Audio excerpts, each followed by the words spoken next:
All views expressed in the Vecinos podcast by the guests are their own, and their appearance on the podcast does not imply an endorsement of them or any entity they represent, and does not represent the opinions of any entity or the opinions of any of Ogilvy, S.C. Johnson, Viacom CBS, the companies affiliated, or within the Vecinos Collective.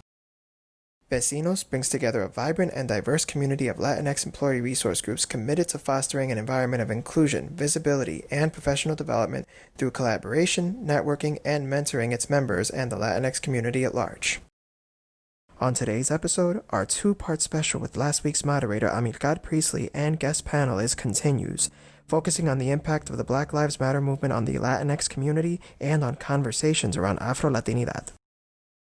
One of the things that I want to touch on, especially given the political climate, not just the social climate, but literally the political climate, the electoral climate that we are in right now, is something that you guys have kind of touched on. That being that this is a conversation that has to be had on multiple fronts, right? And so you have to have a conversation from from a juridical standpoint, from the standpoint of laws and legislation, but then you also have to have this conversation from the perspective la vida cotidiana, the everyday experiences of the everyday person, right? Because those two overlap, but they're not necessarily the same thing, and you can address one without addressing the other. And so this is going to be kind of a two-part thing. On one hand, please, if you guys could share with me some of your thoughts on how you see this conversation about negritud and Afro-Latino within the Latino community will affect or could affect Latinos at the polls this November. And then the second part, and I'll re-ask this question because I wanted to be focused a little bit more towards Crystal and towards Gady, is from your perspectives, from a marketing standpoint, that from where I see it, that impacts the everyday, right? The everyday, what people's perceptions are. How do you see this playing out in you guys kind of respective fields in marketing and advertising? Because these are I find it hard to really separate the two because everything just tends to be so intertwined. So I guess we can start with the political side, and how do you guys feel that impact will? How do you feel the election or this conversation about negritud and Afro-Latinos will play out with respect to the elections, and then we can segue to the other question. So whoever wants to jump in. I think hopefully Latinos across, not just Dominican Republic, who have denied it, but are going into their own identity journeys to find, doing their research all across Latin America who have denied their negritud. I hope that there's a awakening moment. I have hope, but I know we have a long way ahead of us. I just hope that if they're not there yet, I hope that they could at least understand that at some level they are on the same scope or the same I guess in the same boat as people who, as African Americans and as other people of indigenous, who we're all equal, and they have to, I feel they have to see themselves reflected in the plight that the African Americans are going through. And if they can at least acknowledge that and become an ally for that, hopefully that will drive them to the polls. And now in terms of them accepting their negritud and their Afro-Latinidad, that is still a long conversation. We have a lot of work ahead of us to do that. And in terms of marketing, I find now that a lot of marketing professionals are going after the different audience segments, to target them differently, and not to target them just to check a box, but to target audiences authentically. Target them because, hey, yes, we are a media company and we, of course, but we want to be as authentic and transparent as possible. I think that we can't assume that the client or the audience we're targeting are dumb. We can't do that. This is not the 1950s marketing. This is 2020, where we have to have the conversations. We have to address the elephant in the room, like not ignore it. You have to go up to that sucker and pet it and say, "Hey, what's up?" And really, really say, "Okay, what if I have a product or I have a service that really would benefit this community, whatever the segment is?" We have to find and approach it in a way where the audience identifies with whatever content we're creating, so they can identify with that product or service and say, "Hey, you know what, this is a benefit." And it has to be a kind of a relationship with the client and the audience. It just can't be dollars and cents, because at the end of the day, audiences know that. That has been my experience in the last actually year. Before this has been all compounded by COVID in the last year, we have been striving to be more authentic and transparent with our marketing. I just want to agree with you first and foremost about, I don't expect people to have this massive awakening and show up at the polls reinvented and so self-aware, and they've come in touch with their Blackness and they've embraced their identity in a true way. I don't expect that. I think it's a journey, like Katie was saying.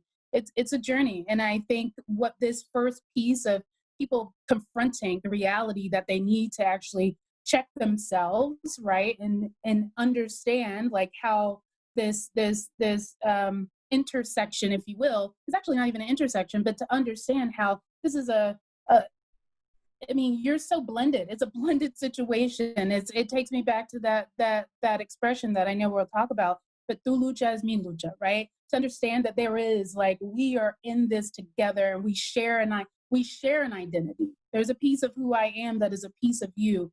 That's going to be a journey, but I'm excited to see the dialogue and the impetus, and some of that is a little bit of a conflict when we talk about some of these situations that's happened, these clashes. It's an impetus, right? It's a catalyst potentially for more confrontation with an issue that we have to come to terms with, and to really to go deeper into. That's the other thing. Everything's been at this level. We need to kind of go deeper into it and challenge each other to be on top of it. So I do think, however, that people are going to the polls with exactly what Gady was saying, which is like the impetus for this. When I see the egregious offense against a George Floyd or a Jacob Blake or just all the heinous murders, senseless murders that have happened, I do see myself, because I know an incident in my community that didn't make it to the TV, right? Like, so many Latinos and Black people can cite exemplars of these egregious offenses that never got the light of day.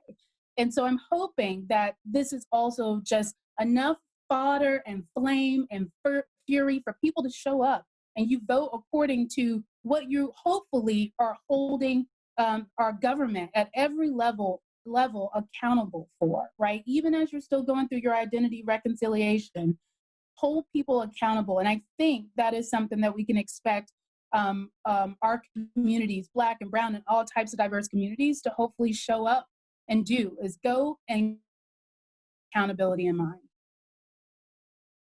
Gotcha. And Genevieve, Claribel, would you care to add your thoughts? So my thing is, I don't believe in a two-party system, right? So for me to talk about elections in the United States, I don't believe in a two-party system. There are other alternatives that are never spoken about. People want to put, I know people are always like the Democrats or the Republicans, and they forget that they're married to each other, right? It's a lesser of the two evils. When you look at the two compared to each other, there's not that much more difference in regards to, there are extremes to each other, right? I always have to look at U.S. foreign policy, right? Because that's what impacts people in the region, and that's what impacts Black people. and their Right. uniform regardless. Right. And under a democratic, under a democratic party, U.S. foreign policy is not that much more different than under Republican. And incarceration rates for Black folks is not that much different. When you look at land and when you look at, military investment, and it's not that much more different. So I guess I've answered. Okay. Claudia, So we're afraid. We at this point, it's like it doesn't at this point, all we're interested in is not having Trump in the office. And we are afraid that people are not going to vote him out. And that really at this moment, it's just like please, please God, please universe, please have him, please people, and because there are a lot of we see our Black friends who are apathetic right now, and who are like, because they don't believe in the system, as we understand, as Genevieve was saying, the system is not really intended, it hasn't been intended for us in the first place, right? So but at the same time, it's like, to have this person in office, and to imagine having 4 more years of this person, that we are afraid, and we are afraid when we have seen these Black Republicans, we are like, oh my God, Jesus, please. Because it's just like, how can you not see this human being for what he is, and the kind of and how he wants to destroy everything that's supposed to support us as a people, we hope. How can you want to continue to conspire with this type of human being? And that there were people who had him be elected, and we're afraid of those people coming back and doing it again. And we're afraid that the apathy will cause people not to go vote. And we are really afraid of those who consider themselves whatever you want, Latinx, Latin, whatever it is, to be like, that you can't see this person for the because it really is very confusing to us when people who are who have landed here as first generation, who are naturalized, we're like, why would you want this person in office? He cares nothing about you, and he actually wants to destroy whoever we are. And so, yeah, we are just afraid, and we agree this 2-party system doesn't work. The electoral system doesn't work. Each vote should count. We should have that. We shouldn't have a group of people, all of us, at the end of the day, being like, this person is the president. Wait a minute, one vote, one person, one vote. Let's have it at it. And definitely there should be more than just 2 parties. Absolutely. Like what is, and that constantly, like the independent, the Green Party, like their voices are constantly suppressed, that they have no media attention whatsoever. Unless of course they're some billionaire that is funding their own campaign. And it's just like, no, there should be a system where people for the people, right? Like there should be a system, some kind of funding to support in certain type of independent parties to be able to campaign, so that they are as well can become president.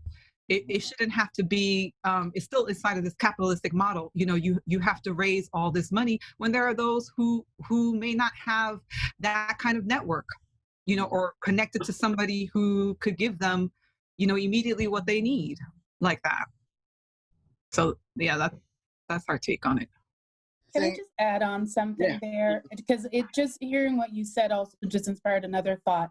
Like there are a lot of people who have lost, I'm going to go back to the hope word, right? Like they've just lost hope and faith in this system, right? We've just seen it work against us. We've seen it work in favor of something that you could just never fathom, that we'd be in this situation with this leadership.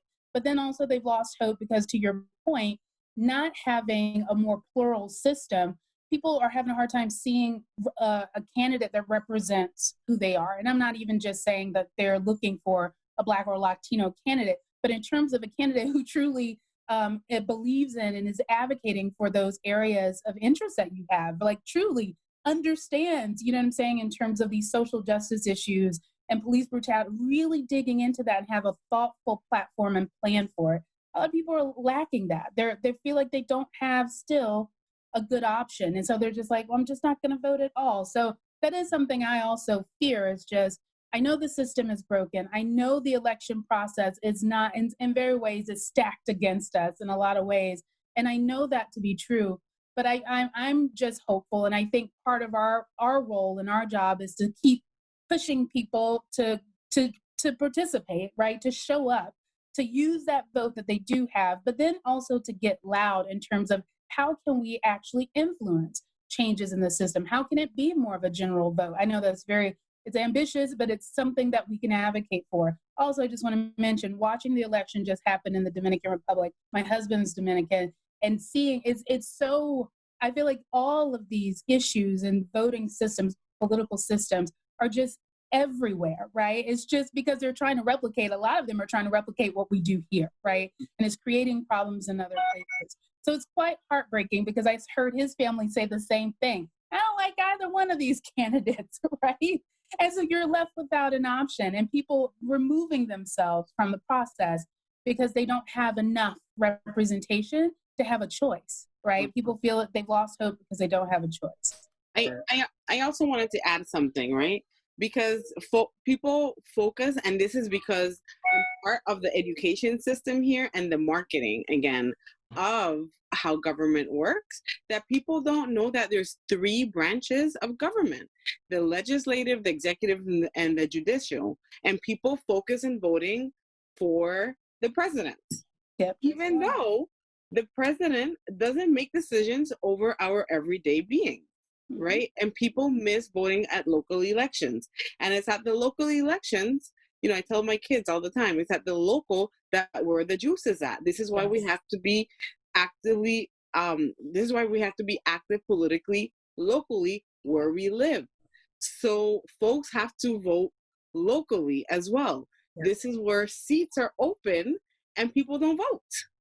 So if you want, like, your schools, your roads, community centers, all those things, you have to vote locally. I'm a resident. I don't even vote here, but I'm always like, you need to vote. Like, you need to know who your locally elected officials are, and you need, because they're the ones that are accessible. They're the ones that you have to be like knocking on their doors and making sure that they are representing you. And then you have, like, and that happens every so often, right? And they're the ones that will show up at your meetings. They're the ones that they actually want you to invite them to their stuff. Yep. Not the president. No, you're right. Like, I was gonna say, like, I was gonna piggyback off of what you just said. Start as simply as, because I think we're preaching to the choir. I feel like we all understand that it's a broken system. We all understand the pros, the cons. There's a whole bunch of stuff in Washington. The lobby is the this, the that. Like, we get it. But for people who might not be 100% aware, like, start as simply as just going to your local board, like going to your local board meeting, each community in your district, and that works your way into it. But I just feel that, like, for instance, my community board, I look on their Instagram and they have like very small following. They have these great programs for like people who are in housing, and no one's following them. Like, we need to do some kind of marketing campaign for you guys, because people need to start small, start with baby steps. If you don't understand all the 3 branches of, you know, if your tia who's like 70 something and she's like, I know a little bit mija, but we need to start in those regards. Like, okay, tia, this is how you do it. Just do it this way, little by little. And then the younger generation has to be involved too, because I think it goes back to being that apathetic, like, oh, whatever, I guess we'll vote for the lesser evil, we don't care either way. So there has to be like a 2-pronged approach, like older generation to get involved, and then the younger generation to inspire them to say, no matter how much we say, no matter how corny it sounds, yes, you can make a difference, but you have to start with these local elections. And yes, we understand the system is flawed, but you have to start somewhere. Yeah. I think it almost feels sometimes that is half the intention is to make it such that folks get discouraged and just give up and don't bother. Right. So so I wanted to raise a question that that Christopher mentioned, a phrase rather. Tu lucha es mi lucha, right? Your struggle is my struggle. And I think that's a common a manifestation or show of solidarity, or verbalized anyway. What are you guys' thoughts on that in the context of Afro-Latinos, Latinidad, and this Black Lives Matter movement? Is that the appropriate framing? And if it is, why? If it's not, why not? And if it's not, what do we do about that element? Because that generally comes, in my impression, from folks who might have the good intentions. They don't necessarily have, as you said, the language. So it might not be their intention to erase, but they are doing so nevertheless. And from my perspective, what are you guys' thoughts on that?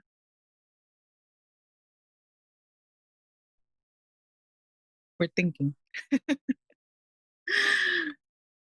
I feel like it's a great, I mean, I say great. I think it's an applicable way to describe it.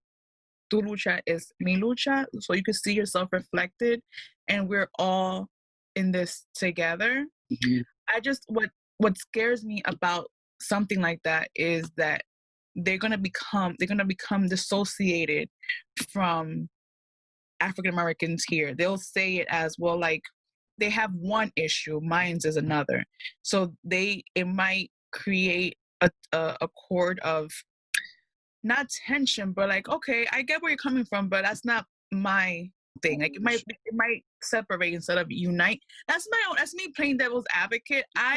Sure, that's a good point. In general, I think is an applicable term, because we need to, I think Arivel said it so well earlier when she said, that could have been your brother, that could have been your cousin on the way. So we are all connected. My only concern would be that they won't identify with that that sentiment because they feel different. And also, we have to think that on the African American side, sometimes people who have identified as Afro-Latino are not seen as Afro, have become disconnected, because like African Americans might say, oh, but you're not Black. I'm like, but yes, I am, because of X, Y, and Z. And then there's also been those conversations as well. So as a whole, I have hope and faith that some a phrase like that would unify us, and they will see each other reflected, and create more allyship and togetherness across both Afro-Latinos, African Americans, everybody as a whole. Mm-hmm. Mm-hmm. See, I feel like that kind of, I appreciate it, right? But I feel like I've heard that before, stepping over Black Latinos, right? Where Tu lucha es mi lucha goes straight to embrace African American community, which is cool, but it doesn't include people like us, right? Where it's like, okay, because you didn't, like, that doesn't apply. You all have never wanted, and I say this because I lived in Atlanta before, where people wanted to form Black-Brown alliances. People from the Latino community, and I say Latino community, wanted to form Black-Brown alliances, but I was like, espérate, you all don't even want to have an Afro-Latino festival. The guy used to do Afro-Latino film festivals. You all told me that the Latino community wasn't interested in that. But now you want to have a Black-Brown alliance. Mm-hmm. Explícame. Right. How does that work? Right. What year was that? What year was that? We're talking like 2006. I used to do them. I did them with the African American community. Get Black and Black, we understand each other. Mm-hmm. Right? Black and Black understand each other. So, but I first went to the Latino, like there was a Latin American community center. Mm-hmm. And they were the biggest organizing entity there with the Latino community. And they were very clear that they didn't want to organize it. And the program director there at the time, he said, you understand And I said, no, I don't understand because I'm part of this community too. And he said, oh, no, but you understand, it's not a priority. We've all heard that here. Mm-hmm. Mm-hmm. And I was like, no, I don't understand. And he didn't say it was because of race, because he didn't want to, right? That But I understand. I know. Yeah, we've always heard it before. We all heard it. so hurtful though. Like every time you hear it though, like Of course. it's another like gash. It's another like Of course. like When it's not a priority, right? But so this hypocrisy around mi lucha es tu lucha, that means we don't want to work with you all that are being divisive with us and airing out dirty laundry. We want to work with the Black community for picture props. The performative element. Exactly. Actually, I shouldn't say Black community. We want to work with the African American community and with the African from the continent, because then we can get more funds. It's not even, it's about funds for me. I feel like it's about that. Mm-hmm. Because when I've seen it, and it happens both ways as well. It doesn't only happen one way. Because I have been in spaces where it's like, let's take a picture, and then they're like, is there somebody from Mexico? And let's pull them in because they want somebody from the Latino community. And it's like, wait a minute, but we have like Garifunas here. Mm-hmm. We have somebody from Panama. Oh, you mean somebody that's not Black? Okay, got it. Oh, somebody. And it's like, okay, got it. So let's say somebody not Black for your pictures. Mm-hmm. Mm-hmm. Right? Because Black is not enough. Mm-hmm. Right? So let's be clear. Right. So mi lucha no es tu lucha. A lo conveniente. Right? So no. For me, that's when I hear and the same groups that before call me divisive, call me that this is not an issue or a priority, told me that racism didn't happen like that here, that I didn't understand, that racism didn't really happen in Latin America like that, right?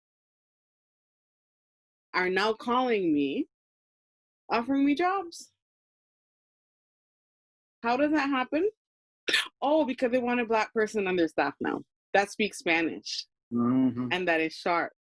Yeah, it's checking and that they can talk to their funders. No. Because yo soy bien pendeja también. Oh. And I'm like, are you crazy? Mm-hmm. Like, what is wrong? And tokenizing, right? Right. And insulting. Right. I'm like, do you not think I'm going to tell your funders this? Exactly this? Right. But funders don't care either because they know the game. Oh, they're part of the game. Those funders are part of the game. Exactly. It's all game. Right. All game. Right. And this is why we will never be equal players in the game. We speak too candidly about it. One of the things that I want to kind of piggyback on this, what you guys were saying is, and this is something that it's a conversation that's been thrown around, I would say, for a good 20-25 years within this context, and that being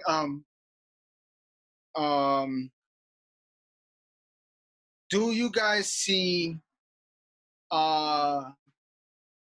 Afro-Latinos as a bridge between the African American and Latino communities here in the United States?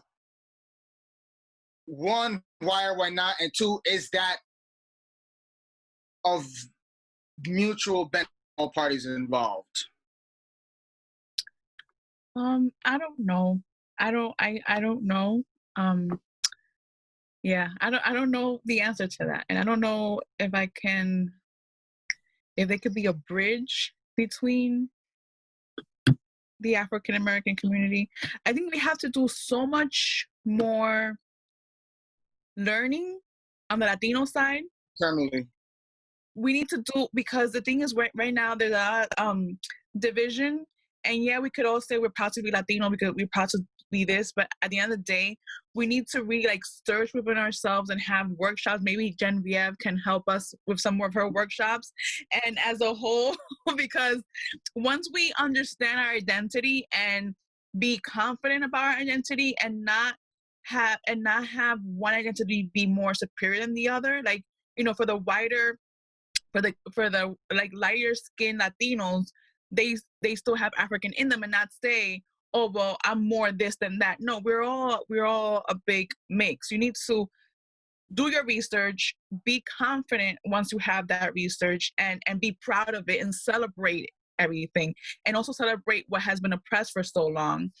And once we're like on good terms with ourselves and how we stand and we kind of band together, um we could maybe form better alliances with that. But I feel it could happen simultaneously, right? As we're learning about our identity and we're coming in terms of everything that's going on, we could also be allies to the Black Lives movement as it to be a bridge. Hopefully, like hopefully we that would be great.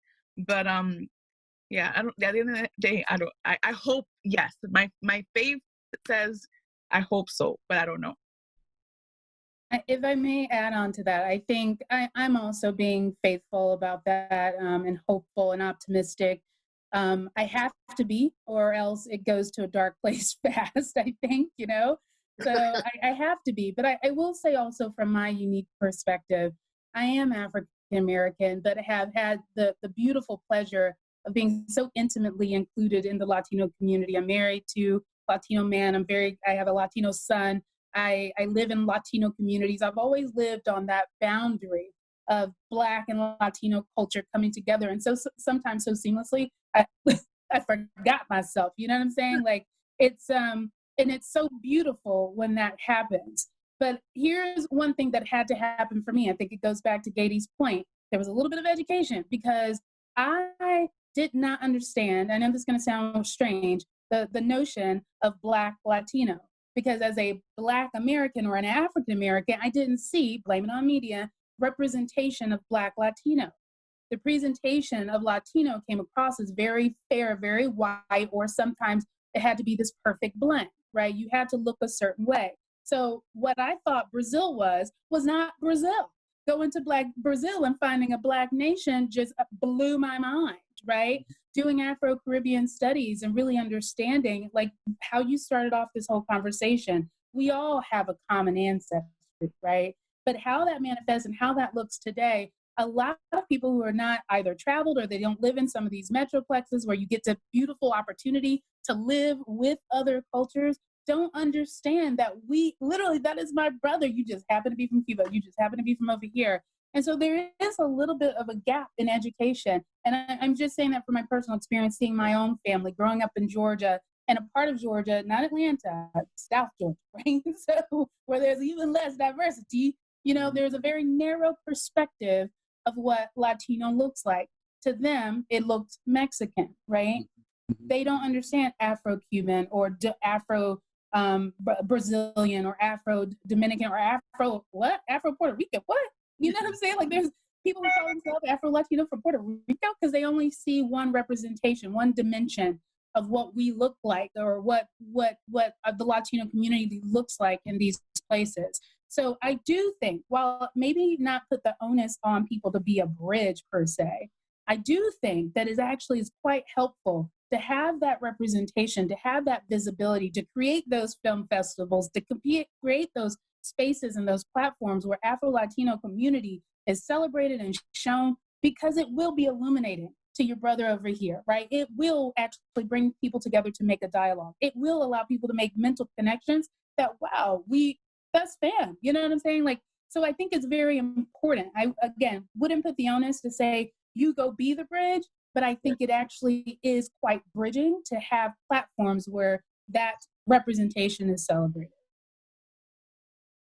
We agree, like this whole idea of our educational system here in the United States, where it's not, you don't have a worldwide perspective of who we are.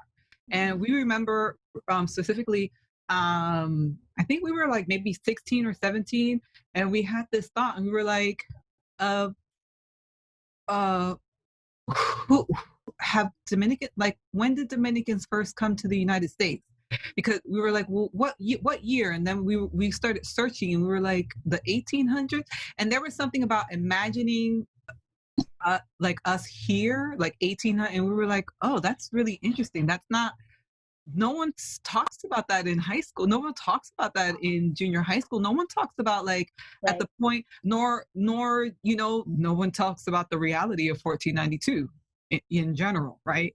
So it's like so, which then brings us to, like, well, this idea of tu lucha es mi lucha, where it's just like, this system has created divisiveness. This is purposeful, right? To continue to perpetuate the divisiveness of Black people amongst Black people, to utilize whatever, whether it's colorism, whether it's whatever you want to call it, it's still inside of this system, this caste system that says, if you are, where are you at this level? Where are you? And you are better. We got to somehow be better than you, because we remember specifically, like, working with young people, we were having them create documentaries, and there was this one, we were in Crown Heights, and one of our teaching artists was just like, he was just like so disheartened, where he was like, oh my God, and we were like, well, this has to be the discussion. This has to be the documentary that we have them talk about, which was like this faction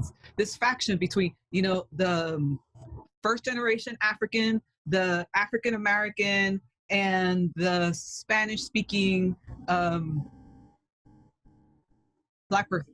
And it was just like, y'all don't see y'all Black, but no, you don't see that you are all, we're all located, we all have this connection, but you want to see this separation. You want to create the separation. You want to continue to embody what has been put upon us inside of, insisting that there are these differences versus, like, really honoring what's common between us, right? And this history and this shared history. But that's not, in this society, in this framework, that's not what's respected. That's not what's honored. And which is why it's like we have to do, like, you have to do the work, right? Like, your college, you can take that class that that they haven't told you about, take that class, but and then do your own reading, right? Like, and then do your own search to support, to see what really did happen during those moments and those times, because that's not the thing that is spoken of. That's not what's taught in unfortunately in the educational system. And it's terrible, which is why you would forget, right? Like, we're family, like, we're family. There's no question. Of course, we're gonna forget. And then, but I think there's so much baggage, the baggage of this caste system, of how it's been used to enforce us to, dog eat dog. Like, who's going to get fed? Like, we got to get over you. There's this sense of competition, which also there's, this sense. And so, which, we don't want to see, like, we don't want that to be the case. And I think it also, which is part of the problem, right? Like, why we then can't be tu lucha es mi lucha, because then, well, but homeboy over here wants to just give us the food. We don't necessarily, do we have to share? We don't want to share with you. Like, then what about our family? There's a lot. I think it's a lot to unpack.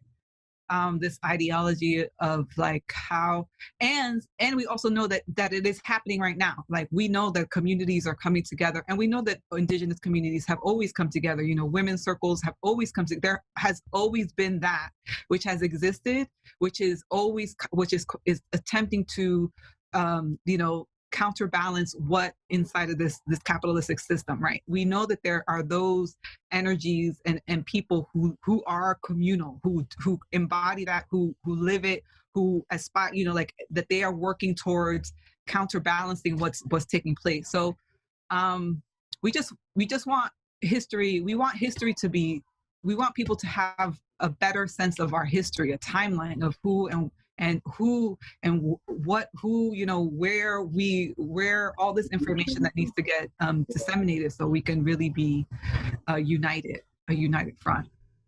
And so much with Claribel. I just feel that the effects of colonialism are so embedded both in Latin America and in the US that they're so harmful.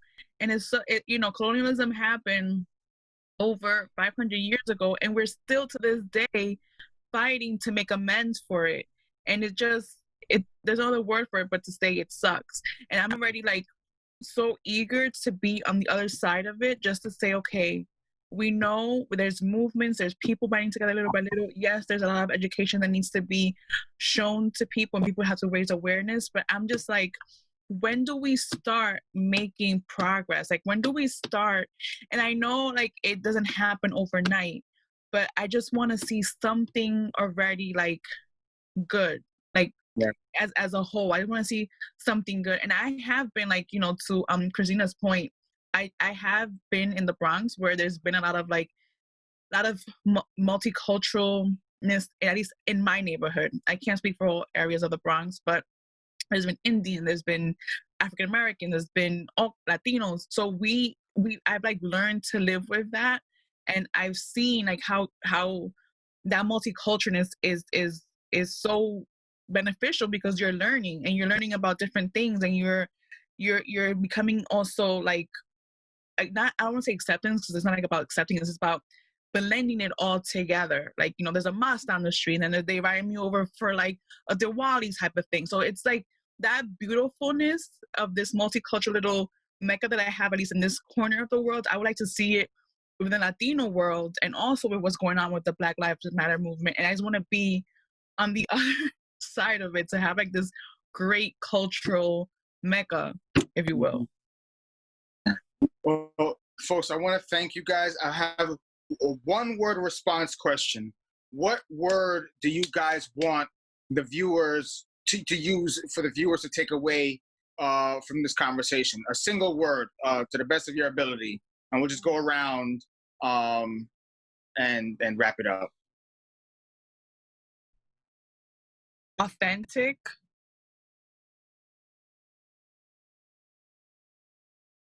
I'm gonna say hope.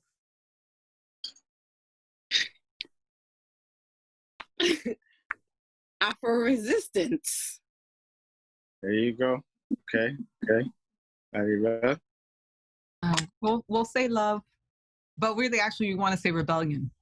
Fuck it. Rebellion. Sorry, you know, rebellious love. We could put two words together. Rebellious love. It's hyphenated. That was a good one. Well, I want to thank all of you for taking time out of your day. I know, you know, everything, work, kids, school, it's been crazy. Please continue, persevere, take care of yourselves. You know, hug your families, everybody out there watching. You know, we hope you guys take something away from this. I don't know what word I would use. I think that, you know, I like all of these words. Yeah, let's this is a never-ending battle. I have an uncle who's been doing this for 40 years, and sometimes I have to ask him how he continues. And he says, because this is an imperative, right? Their lives are at stake here. This isn't a hypothetical question we can pontificate about. This is real life. So we have to continue, and as daunting as it might be, with some level of hope and optimism, because otherwise, like you said, that leads us to a dark place. But we hope that the light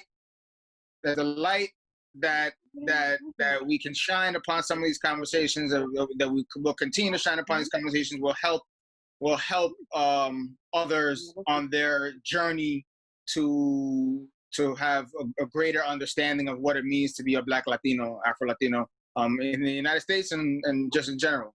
So I want to thank you, everyone, and I really appreciate it. Thank you for having me. Thank you, everyone. Bye. Thank you. That's all the time we have for today. We want to thank our moderator, Amilcar Priestley, and our panelists, Cristina Marshall Valdez, Genevieve Williams Comrie, Gaidi Munoz, and Claribel Ruiz.